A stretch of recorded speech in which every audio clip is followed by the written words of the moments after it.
ሰላም ጤና ይስጥልኝ ውድ ተመልካች እንዴት ናችሁ? ደህና ናችሁ ወይ? ሁሉ ሰላም ሁሉ መልካም ነው፣ እግዚአብሔር ይመስገን። እኔ በጣም ደህና ነኝ። ዛሬ ደግሞ የእናት ግፍ የሚለው ድራማ ነው እየላችሁ የመጣሁት። ይህንን ቪዲዮ ሰብስክራይብ እና ላይክ እያረጋችሁ ብታበረታቱኝ በጣም ነው ደስ የሚለኝ ማለት ነው። እንግዲህ የእናት ግፍ ድራማ ክፍል 24 ነው የመጣውላችሁ። ላይክ ማድረጋችሁን ዩቲዩብ ማናጀነርም ሼር ላይክ በማድረግህ እንዳትረሳ ማለት ነው። በዚሁ አደራር ካለው ክፍያው ላይ ከደረስንም እኩል ነው የምንካፈለውና አጉል ቀብራራ አትሆንብንና ሼር እና ላይክ አድርግልን ማለት ነውና የእናት ግፍ ዩቲዩብ እንግዲህ ድራማ እንግዲህ እውነትም የእናት ግፍ ማለት ነው።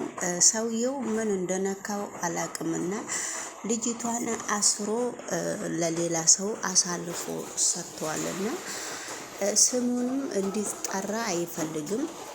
እንግዲህ አንድ ሰው ልጅቷ ጋር ቁጭ አድርጎ ልጅቷ እንዴት እንደምትበላና እንዴት እንደምትጎርስ ልጅቷን እያያትና አንቺ በጣም ነው የምትበዩ፣ በጣም እኮ ነው የምትጎርሺው እያላትና ልጅቷን እያነጋገራት ነው። ባገኝ የለኝም እንጂ ከዚህ በላይም እጎርሳለሁ፣ በጣም ነው የራበኝ፣ በራብም በጣም ነው የተጎዳሁት፣ መብላትም መጠጣትም ስለምፈልግ ነው። አንተ ግን ምን ፈልገህ ነው ብላ ስትጠይቀው ነው እና ስለዚህ ልጁ ፈርቷት እንደውም እጁን ኪስ ውስጥ ከቶ ኮፍያ ያለው ሹራብ ለብሶ በጣም እየፈራት እያያት ነው እና ወደ ገደለው ቪዲዮ ስንሄድ ደግሞ ሰውየው አንድ ነገር ልጅቷ ስትናገር በጣም ይቅርታ ጠይቂ እያላት ነው እና ጎንበስ ብለሽ ይቅርታ ጠይቂ፣ አንገትሽን ደፍተሽ ይቅርታ ጠይቂ። ሰውን ይቅርታ ለመጠየቅ ምንም ነውር ነገር የለውም። አነጋገርሽን ደግሞ አስተካክሊ። እኔ እኮ አፌ በጣም ይናገራል፣ አፌ በጣም ትንሽ ተናጋሪ ስለሆንኩ እንዴት እንደሚያመልጠኝም ስለማላቅ ነውና ይቅርታ ብታደርግልኝ አይሻልም ወይ ብሎ ስትጠይቀው ነበረ። እሺ ሰውን ጎንበስ ብለሽ ይቅርታ ማለት አትርሽና ሰው ጎንበስ ብለሽ ይቅርታ ሰውን ስትጠይቂ ምንም ነገር የሚያሳፍር ነገር ምንም ነገር የለም ብሎ ሲመክራትና ሲነግራት ነበረ። ወደሚቀጥለው ቪዲዮ አብረን ደግሞ ስንጓዝ ቪዲዮ እንግዲህ ወርቂቱ ኖላዊ ድራማ ላይ አስቴር ወይዘሮ አስቴር እየተወነች ነበረ። በአሁኑ ሰዓት ኖላዊ ድራማ ላይ እኔም ብዙም አልከታተለም እይታ ስለሌለኝ በሱም ትቼዋለሁ። ግን አሁን ወርቂቱ ተብላ እዚህ ላይ መጥታለች። እንግዲህ ልጅቷን ለምንድነው ሶፋ ላይ አርግተክ ልጅቷን ምን አርጊ ነው የምትላት? ልጅቷ ሶፋ አይበቃንም፣ ልጅቷን ሶፋ ላይ ቁጭ አርግተክ ለምንድነው የምታዋራት? ወንበሩን ስባ መሬት ቁጭ ብትል ምን ችግር አለው? እኔ ደግሞ መሬት ቁጭ ማለት ስለማይመቸኝ ነው። በማርና በቅቤና በወተት ተንደላቆ ያደገ ሰውነቴ በፍጹም ወንበር ላይ ሊቀመጥ አልችልም።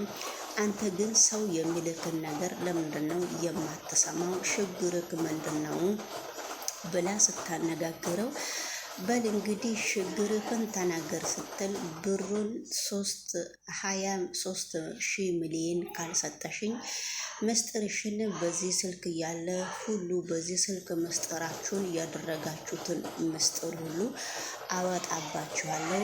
አንቺ ደግሞ እንዳታገቢና እድሜ ልክሽን እዛው እስር ቤት ውስጥ በስብሰሽ እንድትቀሪ ነው የማረግሽ። ስለዚህ እስር ቤት በስብሰሽ ህይወትሽን አተሽ እዛ ቁጭ ብለሽ ከምትኖሪና አፍሽን ዘግተሽ እኔ አድርጊ ያልኩሽን ነገር ብታደርጊ አይሻልሽም ወይ በሚል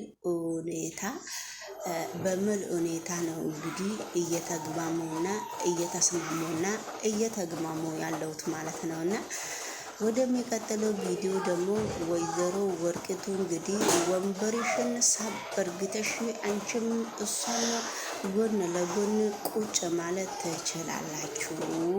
ስለዚህ ለምንድን ነው እንደዚህ የምታደርጊው? ችግርሽ፣ ትልቁ ችግርሽ አንቺ ከየት ወዴት እንዴት ነው? ማን ስለሆንሽ ነው ከሶፋ ላይ አስነስተሽ ለራስሽ ሶፋ ላይ የምትቀመጪው?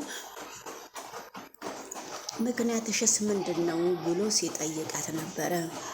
አይ የኔ ሰውነት እኔ ሳድግ በማርና በወተት በቅቤ ተንደላቅቄ ነው እያደግኩትና ወንበር ላይ መቀመጥ አልችልም። ከወንበር ላይ ከተቀመጥኩ የው ሰውነቴ ቅቤ ነገር ስለሆነ ከወንበር ላይ እንሸራተታለው ስላለችው ነው መልስ ስለሰጠችው። አሁን ወሬሽን የምታወሪውን ወሬ ተይና አብረን እንቀጥላለን። ያልኩሽን ነገር ትሰጫለሽስ ወይስ እንዴት ነው? ምንድን ነው የምትይው ብሎ ሲጠይቃት ነበረ። እኔ ግን 3 ሚሊዮን ብር እሰጥካለሁ እንጂ 23 ሚሊዮን የለኝም ብላ ሌላዋ የእሷ ልጅ ስታነጋግረው ነበረ።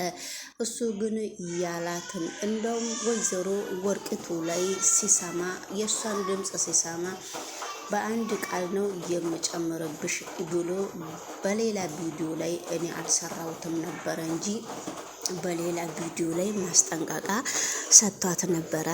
ስለዚህ እንግዲህ ተያይዟል። ውድ ተመልካች ይሄን የኔን ቻናልም በተለያየ መንገድም ልመጣ ይችላለሁና ሰብስክራይብ እና ላይክ እያደረጋችሁ ይሄንን ቻናል ብታሳድጉት በጣም ደስ ይለኛል። እኔም ወደሚቀጥለው ቪዲዮ ደግሞ አብረን ስንሄድ እንግዲህ ውድ ተመልካች ወይዘሮ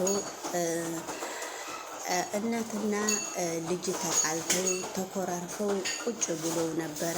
እናትና ልጅ ተኮራርፈው ቁጭ ሲሉ ሁለቱ ጊዜ እጇ ላይ ወርቆ ይቅርታ ጠይቋት። በጣም እናቴ አስከፍቼሻለሁ፣ የማይደረግ ድርጊት ነው ያደረግኩትና ይቅርታ አድርግልኝ ብሎ እናቷ ላይ እግሯ ላይ ወርቆ ነበረ። እግሯ ላይ እናቷ ላይ ሲወርቅ እንግዲህ እናቷ ላይ እግሯ ላይ ሲወርቅ ለምንድን ነው እናትና ልጅ እየተጣሉት? ምክንያት አላት። የእነሱ ምክንያት እንግዲህ የተጣሉበት ምክንያት ሌላ ቪዲዮ ላይ ሊኖር ይችላል። ግን ልጅቷን ስሟን ጠርቶ እሷም ትመጣለች፣ አብረን እንኖራለን፣ ይቅርታ አድርግልኝ ብሎ ይቅርታ ሲጠይቃት ነበረ። አሁን ደግሞ ወደ ገደለው ቪዲዮ ደግሞ ስንሄድ ሰውየው እንደዚህ ኮፍያ ለብሶ እንደተሸፋፈነ ቢሰደብም ባይሰደብም ቢታማም ባይታማም ሌላዋ ልጅ እንግዲህ ታግታ ሶፋ ላይም መሬትም የፈለገችበት ቦታ ቁጭ እያለች ምግብም ኬት እንደሚመጣላት ስለማናቅ ምግቧን እየበላች እንግዲህ ውድ ተመልካች ሌላም እሳሪያት ብላ ብሎ እሱ ጭራሽ እሷኑ አለቃ አርግቷት እሳሪያትና ወንበር ላይ የልብ ልቧን ትናገር ብሎ እንግዲህ አሳሰራት ማለት ነው። እና ምን ነው አመመሾይ ብሎ ሲጠይቃት፣ እረ በእናታችሁ በእግዚአብሔር ስም እየቻለው እኔ በጣም እያመማኝ ነውና እጄ ሊቆረጥ ነውና እባካችሁ ከዚህ አውጡኝ። እጄን ምን ሰርቼ ነው? ምን ችግር አጋጥሟችሁ ነው እንደዚህ የምታደርጉት? ችግራችሁ ምንድን ነው? እባካችሁ እንደዚህ አታድርጉ። ለምንድን ነው እንደዚህ የምታደርጉት? ብላ ልጅቷ ስትማጸናቸው ነበር። ሰውየው ግን ሁሉም ሰው ክፉ ነው ብሎ በጣም ያጅብ የተመጣ እሱ ብለው ስለሚያሙት ሰውየውም በጣም ግን ሰውየው አንዳንድ ጊዜ መጥፎ ቃላትን የሚናገር ሰው ስልጠና ውስጥ ያስገባል። ሰውየው ለምንድን ነው እንደዚህ መጥፎ ቃላት የምትናገሩት? ጎንበስ ብላችሁ ይቅርታ ብትጠይቁ ምንም ነገር እኮ ይቅርታ እራሳችሁን አያስደፋም። እራሳችሁን የተሸነፋችሁ አርግታችሁ ነው እናንተ እያያችሁት ያላችሁት። ነገሮቹ ግን እንደዛ አይደሉም። ነገሮቹ የከፉና የከበዱ ነገር አያጋጠማችሁም። ሰውን አትናቁ። ሰውን እንደ ሰውነቱ ሰው መከበር አለበት። ስለዚህ እንግዲህ ለምንድን ነው እንደዚህ የምታደርጉት በሚባል ሁኔታ እንግዲህ ስልጠና ውስጥ እያስገባቸውና አንዳንድ ነገር ትምህርት እየሰጣቸው ነው ብዬ ነው የማስበው እንደኔ።